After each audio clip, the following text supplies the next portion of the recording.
Hello everyone and welcome back to our channel. In this video, I am going to show you how to download and play Minecraft on your PC or laptop.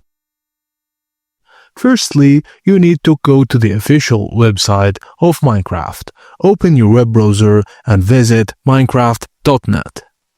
Navigate to Minecraft, click on Games in the top menu, then select Minecraft.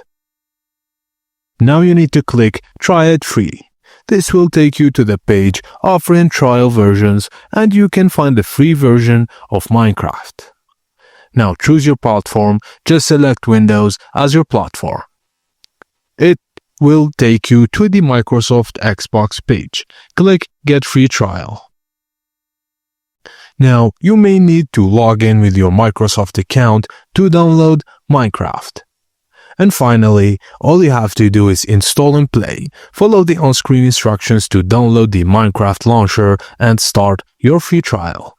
The trial version usually allows 90 minutes of gameplay before requiring a purchase, or you can just directly download the free version of Minecraft.